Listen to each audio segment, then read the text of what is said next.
Thank I you. understand you don't want to get into the specifics here, but is it your understanding that this is Hamas's final offer? I mean, is there still room to negotiate here? I think it's going to depend on our evaluation and the Israelis' evaluation of the response and where we go from here. And as Steve mentioned, the Israelis are already warning people to evacuate Gaza. If they do go through with this operation, is the U.S. willing to consider putting limits or conditions on aid to Israel? I won't get ahead of where we are right now, Mary, in the process here. And I'm certainly not going to speak to hypothetical operations that haven't happened yet. So I think we just have to see what transpires. The president was very direct and consistently so this morning that we don't want to see major ground operations in Rafah that put these people at greater risk. But a month ago, the administration did make clear that the U.S. would change its approach, right, if Israel didn't take significant steps to address the humanitarian crisis. That's Does right. that still hold? Is it possible that the U.S. could change course if the course. humanitarian process isn't improved? Of course. And We always, presumably no, we always have the right to adjust our policies as appropriate, and that has not changed, no. And presumably an operation in Rafah would jeopardize steps to address the humanitarian All I crisis. can say is we've been very direct and very consistent in our views of concerns about operations in Rafah. Does the U.S. currently have any sense of whether Israel is inclined or not inclined to accept this deal? I won't speak for the Israelis. When the president and the prime minister spoke earlier today, was this specific framework discussed, and did the president encourage or pressure on the prime minister to accept this framework?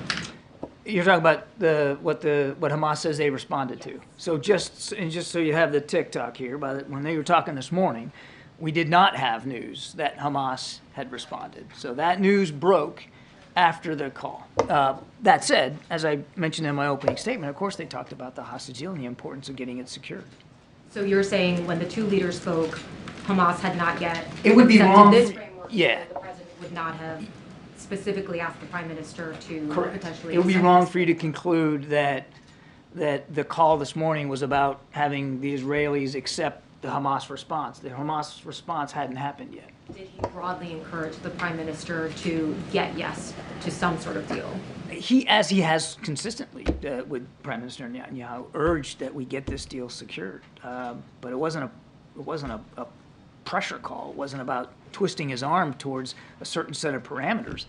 Director Burns is in the region having these conversations with the Israelis, the Qataris, the Egyptians, as we speak, and that's the forum for working out the parameters of it. But the president clearly talked to the prime minister about the importance of getting a deal done. Yeah. And John, what is the president's position on a limited operation into Rafah?